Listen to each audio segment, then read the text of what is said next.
दोस्तों, क्या आप जानते हैं कि भगवान राम के बाद रघुवंश का आखिरी राजा आखिर कौन था? अगर नहीं जानते तो इस वीडियो को अंत तक जरूर देखिएगा। नमस्कार, आप देख रहे हैं द भक्ति, और अगर अभी तक आपने हमारे चैनल को सब्सक्राइब नहीं किया तो सब्सक्राइब अवश्य करें। चलिए बढ़ते हैं आगे इस खास वीडियो में। दोस्तों, रामायण की कहानी से तो आप पूरी तरह से वाकिफ होंगे कि कैसे भगवान राम को 14 वर्ष का वनवास मिला, कैसे उन्होंने रावण को सजा दी और कैसे अयोध्या तक वापस पहुंचे। ये कहानी तो सभी ने सुनी होगी, लेकिन क्या आप जानते हैं कि क्या हुआ था जब भगवान राम ने अपने मानव रूप को छोड़ दिया? उनकी मृत्यु के बाद उनके सिंहासन पर आखिर कौन बैठा?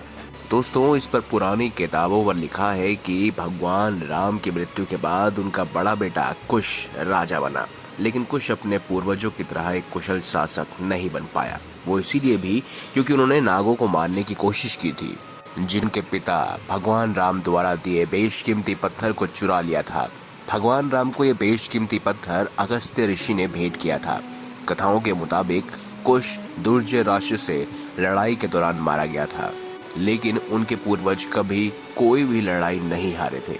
जब दुर्जय राक्षस ने किया तो वो इसमें मारा गया था। कुश की मृत्यु के बाद उनका बेटा अतिथि राजा बना। कुश और नाग कन्या कुमदवती का बेटा अतिथि अपने पूर्वजों की तरह ही एक महान राजा था। वशिष्ठ मुनि की देखरेख में अतिथि एक महान योद्धा बना। कहते हैं अतिथि की मृत्यु के बाद उसका बेटा निषद राजा बना। निषद भी अपने पिता की तरह एक महान राजा और योद्धा साबित हुआ। फिर निषद के बाद उनका बेटा नल राजा बना, लेकिन नल राज्यपाट त्याग कर ऋषि मुनियों के साथ जंगल में रहने लगा। पिता राज्यपाट त्यागने के बाद नभ उत्तर कौशल का शासक बना। नभ पर पुंडारिक ने हमला किया था। देवानिक का एक बेटा था जिसका नाम था अहिनागु, जिसने पूरे ब्रह्मांड पर राज किया और जिसे उनकी प्रजा ने खूब प्यार दिया।